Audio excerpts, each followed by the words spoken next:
Morning, everybody. We're going to have agenda review looking at two agendas, one for the county commission meeting and one for the governing body of fire district number 1, looking at Wednesday, September 3rd. Tom, take it away. Good morning, Chairman, Commission. Nicole, where you're at. Good news for Wednesday? Yes, good morning. We have another hometown hero presentation for good news. Sedgwick County Park and Lake Afton Park are hosting National Cleanup Day again this year. And so we will start talking about that and put information out for folks to sign up and volunteer at those parks. And then also Keith Lawing from the Workforce Alliance has some grant information that he wanted to share. So he will also be there during county announcements. And that's all I have. Nice. On the regular agenda, we have one appointment. Chairman's making a Intellectual and Developmental Disability Advisory Board appointment. There's no proclamations. We have under new business now, items C and D will be Mr. Wadle's. I think he's going to brief you today on item D specifically, and item C is the McConnell Air Force Base discussion that the commission actually had a couple of weeks ago in public meeting. We're bringing that back now. And I don't, Scott, do you want to cover any of the changes there or what the commission should expect? Yes, sir. And we'll be able to cover this also during the briefings if folks have questions and check the speed on what's changed with it. But overall, there are uses that are coming to the MAPC recommendation is coming to you. It's different than what you saw last time. There are uses that have been added. There are uses that have been taken away. This is following another round of conversations between McConnell staff and the property owner. And so the recommendation is for approval with a customized protective overlay. So.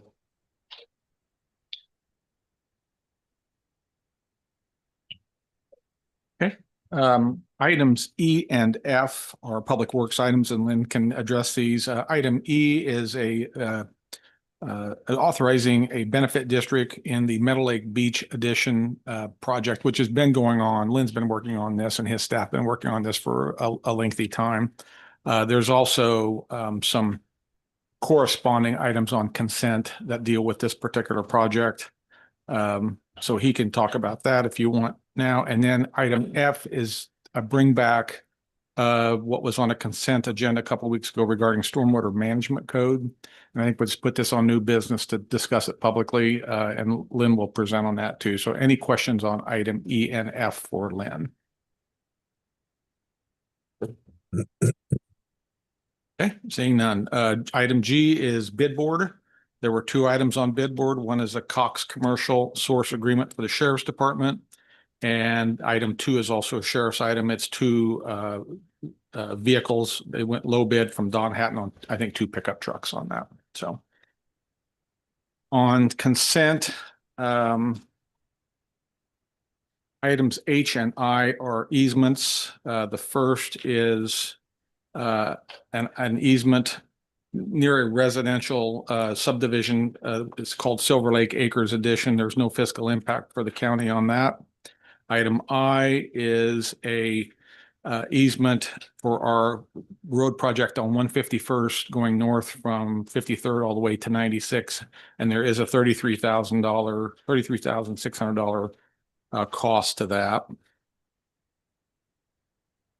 If you go ahead and tell me what else going on there with that project. Lynn, you want to go on 151st, or I probably got that one memorized too, but I'll defer to the engine.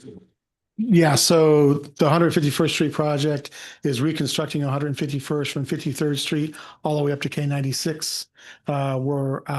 It's going to remain a 2-lane highway. However, we are adding shoulders to that and recutting the ditches out in that area. So that is going to require us to obtain right of way throughout that entire corridor, up and down. We've been working on this project now for several years, and just because of the length of the project, right of way takes quite a bit of time. Do you know how far it goes into the property? How many feet approximately? Most of the right of way was about 40 feet of right of way. We're going to 60, so it's getting about 20 feet of right of way. There's some exceptions here and there, but it's about 60 foot throughout. So just 20 feet on each side of the property. Okay. Correct. How long is this construction? I mean, what's the length of the road that's being reconstructed? It is, I think that is a 3-mile stretch, 3 or 4 mile stretch. 53rd, 61st, 69th. Yeah, it's a 3-mile stretch. Yeah, 3. Has this been on CIP for a long time? Yes, it has. Right. Do we know that, can you, get the traffic counts for that road? Yeah, I can do that. Thank you.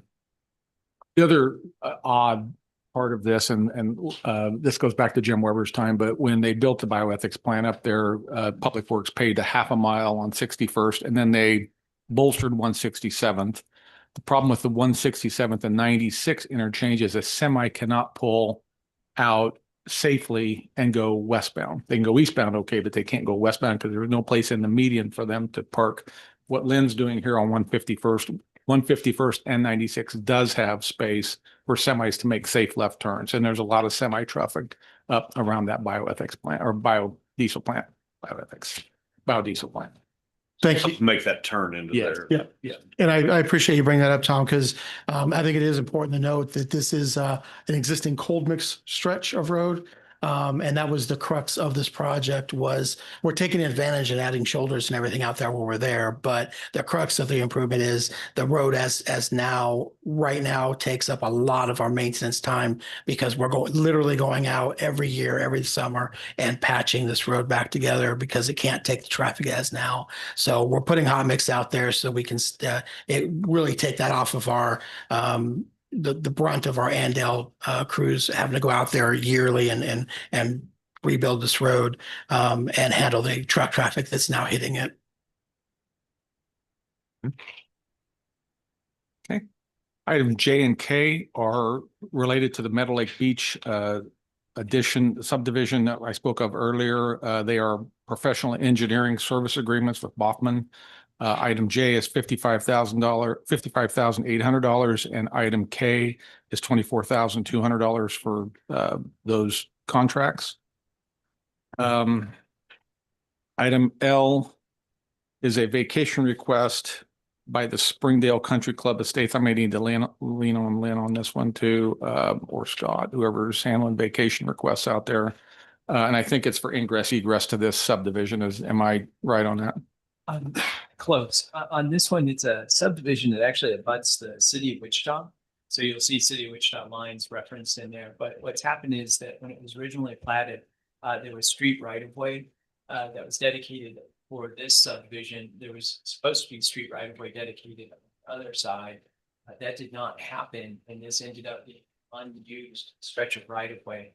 I believe the neighbor to the north is vacating their section, so this is just a follow up with the neighbors, with the property owner to the south and vacating their portion. So it's unimproved. It's not used other than just as property right now for the individual that's in front of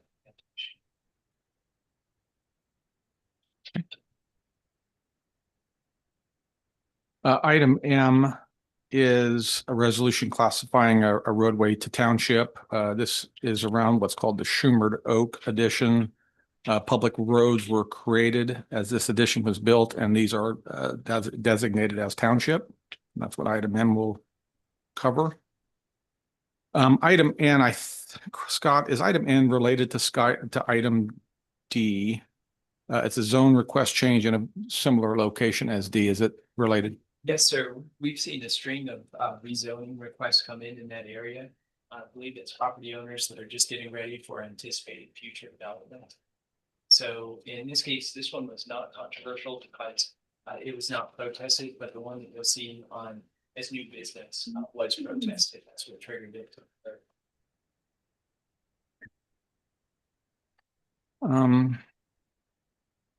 Item O is a intervention team agreement, mental health agreement between Derby School and ComCare. We've had other of these on the agenda. This is I think the second one for Derby, right? Yes.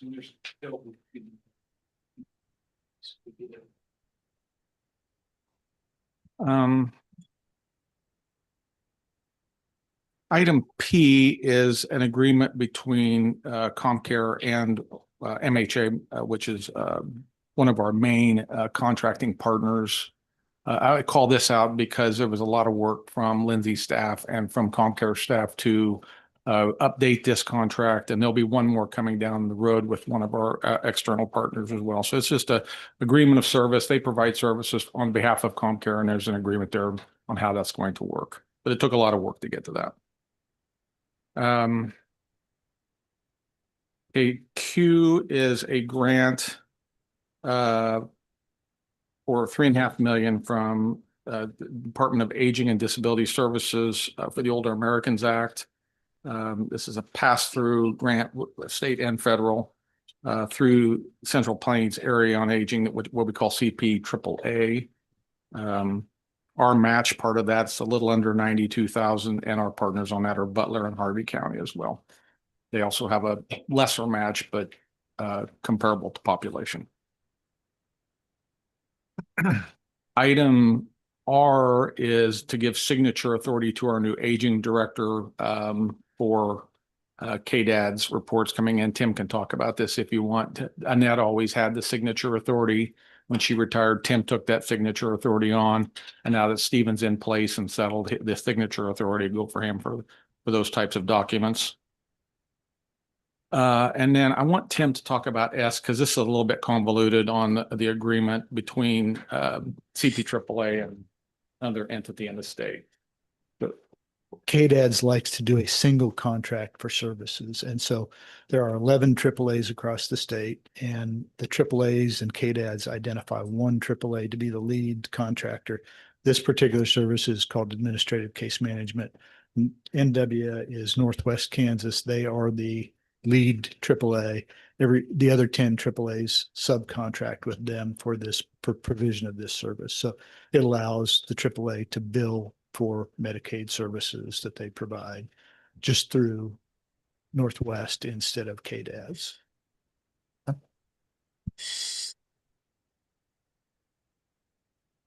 Item T is a vendor contract to provide in-home services for seniors. It's a contract with HomeBuddy, and the backup material has the contract in it. Item U, Sam sent a email to you all on an opioid litigation update. I don't know that we have a dollar figure set on this yet, but it is the acknowledgement of the agreement, correct? You're correct, Tom. At this point, there's a lot of variables. I don't think there's defined knowledge of the dollar amount that would be on this.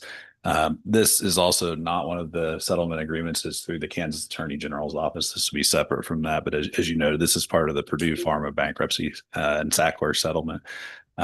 It's required to get board approval. Happy to stand for any questions on that. Okay. Questions? Lindsay, I'm going to look at you for item W. This is item W is request for budget transfer from rainy day reserve to the TRB within IT and without Scott here. Can you talk about that? Absolutely. So you all might recall during budget hearings in May, this came up.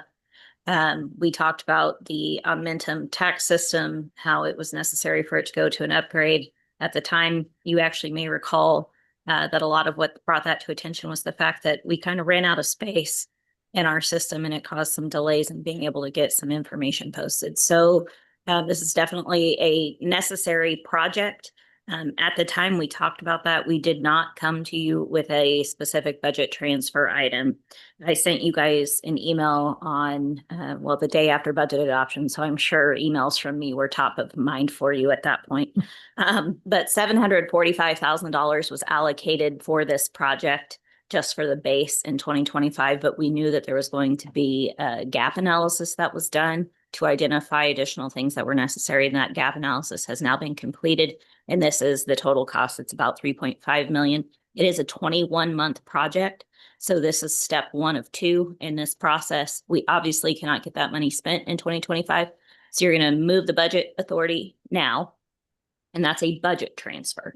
Then at the end of the year, just like typical, we'll come to you with a year-end transfer to actually move the cash out of the general fund and put it into the technology and equipment fund, and we will pay for the rest of the project from there. But we need to have the total amount of the project encumbered now. So that is, this is more just, housekeeping for the item that we've already talked about. I think you've already been briefed on by Kelly and Brandy. So happy to field any questions, but it's pretty straightforward. Okay, that's helpful. Thank you. And that was item W. I missed item V. That is a resolution for a personnel policy rescinding. And this is also, I'll skip to the fire agenda. It's the only item on the fire agenda too. Same policy. I've talked with each of you about this. This is the grievance policy. We're going to rescind that and bring it back to you revised. So that will be on the regular agenda and on the fire agenda. And then item X is a staffing table change, and it's kind of the last phase of the transition of the courthouse police from general government to the sheriff. This is a lieutenant position that will be added to his staffing table to replace the courthouse police chief position. So, and that lieutenant's already in place and are operational. This is to change the staffing table and reflect that accurately.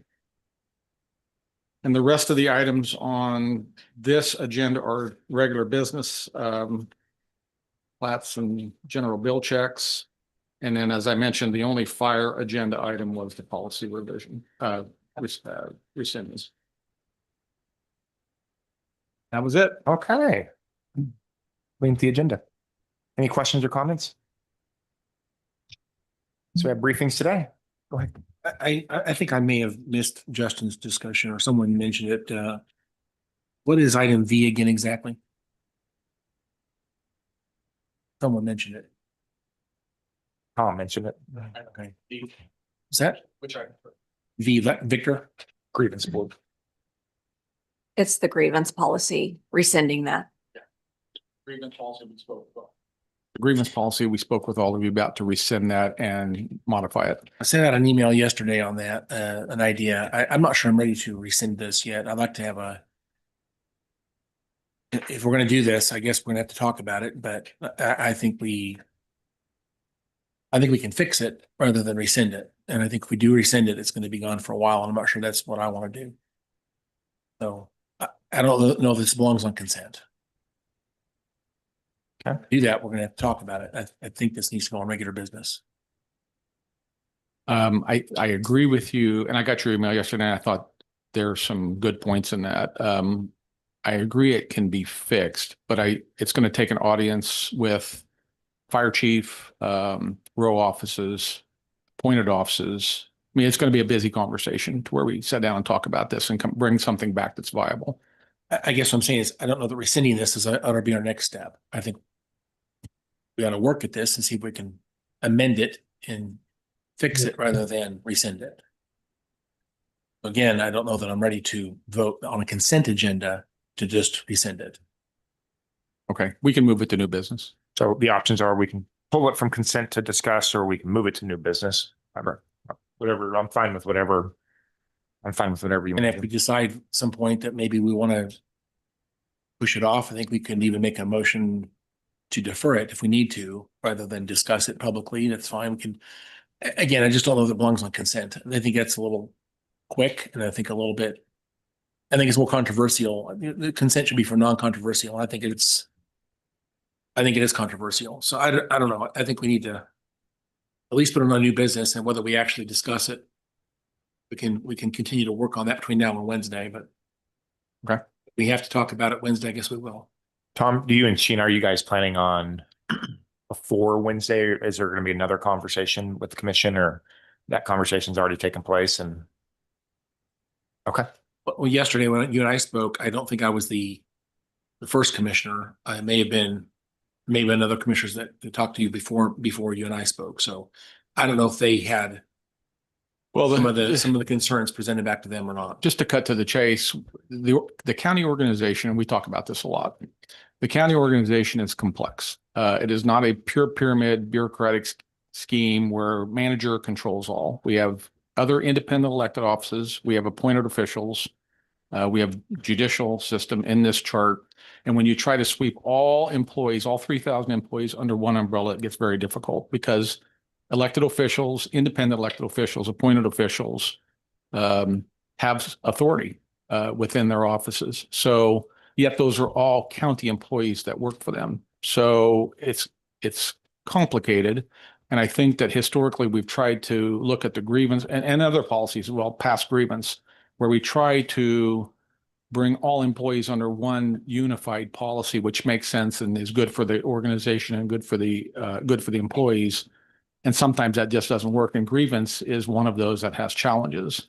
So there's going to have to be some discussion, some reconciliation between electeds. And I carved the sheriff out of this because he has civil service board. But everyone else in the system even though we've had a lot of discussion about this, even though the elected official themselves is immune to county policy, the employees that work for them are not. So there has to be a reconciliation, and that's why it requires discussion and compromise. I think I understand, and my email demonstrates I understand. I think that if the action of the elected official puts the county into a liability situation, that authority's gone too far. So again, I think that I would like to give them as much respect and as much autonomy as possible until that happens.